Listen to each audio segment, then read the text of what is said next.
Stockholm. Where are you with your training? You run 142 in Doha, 147 last week, but also back in April. So it's up and down. Yeah. No, I'm in a good place with training, and we're really building to get ready for these next few races. And I'm excited to be here in Paris. Definitely ready to run fast. I think Stockholm was just unfortunate timing with a bit of an illness that I was dealing with there, and so that was no reflection of where I'm at in my fitness.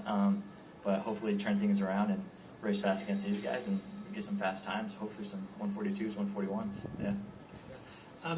It's such a long season, and regardless of how long the season is, there's always plenty of events for you to take part. So to what extent is every event in the world stage that you take part almost like a trial and error, but also building up to the major global championship in Tokyo later this year?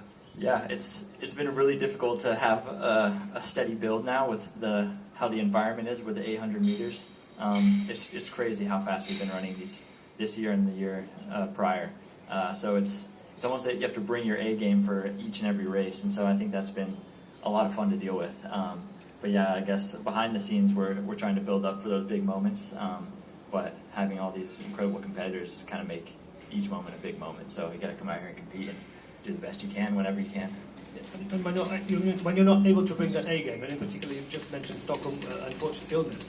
So what are the most important factors to focus on after such an event? Yeah, I mean that really eats away at you being a competitor, and just like having been at those stages to where like I was pretty hard on myself and pretty down about it, how it went, but it was from factors outside of my control that just kind of didn't have me ready there on that day. But I think just having all these great opportunities to run fast is now I want to come back and show what I'm really capable of, and I'm excited to hopefully show that there tomorrow. Yeah, I mean the U.S. fields some incredible guys, and I've had plenty of time to get to know Josh, and he's been a competitor for a while, and so it's always an honor for those guys and just Americans to kind of take those spots on top of the world stage, and so I view it as a team aspect, and the better Josh gets, the stronger he's going to make me, and so I think pulling each other along is definitely a good way to look at it, and hopefully we can go out there as Americans and take down the field tomorrow.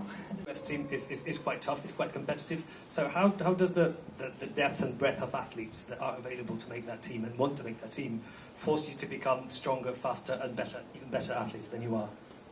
Yeah, man, I mean, it's probably one of the most stressful times of the year is the U.S. Championships, and having to get top 3 there is it's never a given. So again, like having guys like Josh come onto the scene and all these other incredible young talents just pushing us along the way, I think it raised the bar. And I think one of the more exciting things too is one of our former world champions from the U.S. is Donovan Brazier coming back. Will be a lot of fun to throw into the mix, and so it's exciting stuff. You know, it brings more eyes to the sport in the U.S. and yeah, again, just like push us along. So not taking it for granted, but still like I have defending national titles, so I don't plan on losing anything in the coming months. So that's always a fun thing to hang on to as well.